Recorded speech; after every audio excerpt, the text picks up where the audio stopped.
Hello, dear students, welcome back. Let's begin with the new question. The question says obtain the trend line for the following data using 4 yearly moving averages.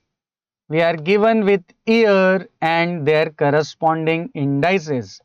Years are 1976, 1977, 1978, all the way up to 1984, and corresponding indices are 0, 2, 3, 3, 2, 4, 5, 6, and 7. Now let's quickly begin with the solution. Quite an easy question. And in this question, we are supposed to find 4 yearly moving averages. Now, dear student, first of all, in order to find the 4 yearly moving averages, let's tabulate the data. Now, in tabulation, in the first column, we'll note down the values of years given in the question. And in the second column, we'll write down the value of indices again given in the question, right? So let's note it down, year and indices as it is. And remember, please skip one line in between the years and values. Why, you will come to know later, right? I repeat, in order to find 4 yearly moving averages, always skip one line in between the two values, okay? Now, in the third column, we'll find 4 yearly moving total, right? Because हमको 4 yearly moving averages find करना है. So we will find first of all 4 yearly moving total. Now 4 yearly moving total, the name itself is suggesting कि हमको 4 साल का total लेना पड़ेगा, right?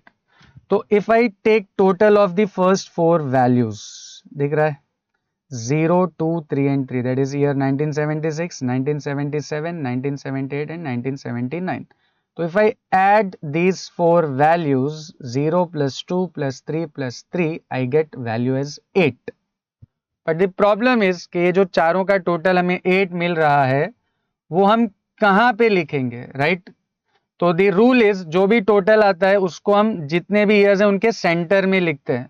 तो यहाँ पे प्रॉब्लम क्या है, इन चारों ईयर का centre will be between 77 and 78, correct?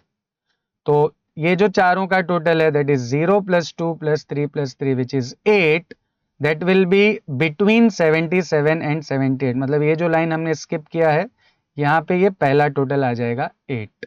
Is this clear? All right.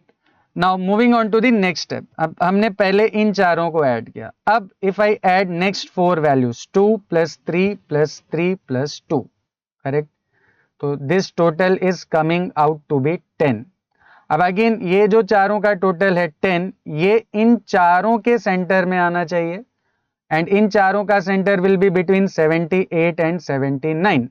तो अगेन यहाँ पे जो हमने एक लाइन स्किप किया था तो उस लाइन में हम इन चारों का टोटल लिख देंगे विच इज 10. नाउ नेक्स्ट, अगर हम इन चार वैल्यूज को ऐड करते हैं, राइट? कौन सी चार वैल्यूज? ये चार वैल्यूज, दिस 3, 3, 2 एंड 4. तो इन चारों का टोटल बनता है 12 और ये जो टोटल 12 है it will be lying between 79 and 80. So let's note it down, 12. Then next 4 values का total is 3 plus 2 plus 4 plus 5, right? So this will be 14 और ये जो 14 है total it will be between 1980 and 1981. Then next 4 values का total will be 2 plus 4 plus 5 plus 6, correct? Which is 17 and that will be between 1981 and 1982. And finally ये जो last 4 values है इनका total will be 4 plus 5 plus 6 plus 7, that is coming out to be 22. And that 22 we will write between 1982 and 1983, right? So these are the values of 4 yearly moving totals. Now in the next column we'll find 4 yearly moving averages. Now since there is 4 yearly moving averages तो हमको सीधे सीधे ये जो भी total है इनको 4 से डिवाइड करना पड़ेगा, right? So if I divide 8 by 4 I will get 2. Then 10 divided by 4 will be 2.5. Then 12 divided by 4 will be 3. 14 divided by 4 will be 3.5. 17 divided by 4 will be 4.25 and finally 22 divided by 4 will be 5.5.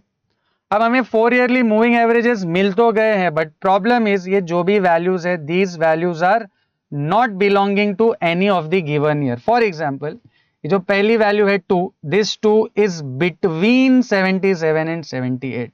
So this 2 is neither belonging to 1977 nor belonging to 1978. तो हमें कुछ ऐसा करना पड़ेगा कि ये जो भी वैल्यूज है ये किसी पर्टिकुलर ईयर के साथ एसोसिएट हो जाए. तो इस प्रॉब्लम को सॉर्ट करने के लिए will make the next column which is known as the 2 units moving total. Come on, क्या है नया कॉलम? 2 units moving total. अब इसमें हमको क्या करना है, ये जो फर्स्ट 2 वैल्यूज है इनका total that is 2 plus 2.5 will be 4.5. तो इन दोनों का टोटल जो है वो हम इन दोनों के सेंटर में लिखेंगे. तो इन दोनों का center meaning this value, this cell, right. तो 2 plus 2.5 is 4.5. Similarly next 2 values का टोटल 2.5 प्लस 3 विच इज 5.5, वो हम इन दोनों के सेंटर में यहां पे लिख लेंगे. Then 3 plus 3.5 का total will be 6.5. Then 3.5 plus 4.25 will be 7.75. And finally 4.25 plus 5.5 will be 9.75. अब हमने यहाँ पे क्या किया है, दो वैल्यूज को ऐड किया है. तो फाइनल कॉलम में हम क्या बना लेंगे, 4 ईयरली सेंटर्ड मूविंग एवरेज. अब देखिए क्योंकि ये जो भी वैल्यूज है ये दो वैल्यूज का टोटल है, तो हमें इनका एवरेज निकालने के लिए इन सारी वैल्यूज को किससे डिवाइड करना पड़ेगा? Yes, you are absolutely right, we have to divide it by 2, correct. तो if I divide 4.5 by 2 I will get 2.25. Then 5.5 divided by 2 will be 2.75. 6.5 divided by 2 will be 3.25. 7.75 by 2 is 3.875 and finally 9.75 divided by 2 is 4.875. So these are the 4 yearly centered moving averages. और इसमें हमको एक advantage क्या हो गया है, ये देखिए जो 2.25 है, this value is now belonging to 1978. Similarly 2.75 is belonging to the year 1979, then 3.25 to 1980, 3.875 to 1981 and finally 4.875 to the year 1982. So we have successfully found the values of 4 yearly centered moving averages. अब final step में हमें इन्हीं data को graph पे plot करना है. So let's move on to the graphical part. ये हमारा टैबुलेटेड डेटा है जो अभी हमने टैबुलेट किया था. अब इनको टैबुलेट करने के लिए हम अपना ग्राफ बना लेते हैं, एक्स एक्सिस और वाई एक्सिस. एक्स एक्सिस पे we take years and Y axis पे we take index of industrial production, right. अब यहाँ पे देखिए ईयर जो है वो 76, 77, 78 से 1984 मतलब 1 यूनिट के गैप पे चेंज हो रहा है. एंड इंडेक्स को अगर हम ध्यान से देखें तो minimum value is 0 and maximum value is 7. तो हम दोनों ही एक्सिस पे 1 सेंटीमीटर को 1 यूनिट लेके सॉल्व कर सकते हैं. तो स्केलिंग में 1 centimetre 1 year for X axis and 1 centimetre equal to 1 index for Y axis. तो यह हमारा कैलिब्रेशन कंप्लीट हो जाएगा. अब यहाँ पे देखिए हमको सबसे पहले ग्राफ पे ये जो ओरिजिनल वैल्यूज है इनको प्लॉट करना है, करेक्ट. तो 1976 पे ओरिजिनल इंडेक्स की वैल्यू इज 0. सो 1976 पे you have value as 0. Then 1977 पे original value is 2. Then 1978 original value is 3. Then 1979 original value is again 3. 1980 value is 2. 1981 value is 4, 1982 value is 5, 1983 value is 6 and 1984 value is 7. Now connect all these dots with respect to a straight line, correct. तो ये हम connect कर लेते हैं सारे dots को straight line से. तो ये जो है ये ओरिजिनल वैल्यूज के ग्राफ को रिप्रेजेंट कर रहा है.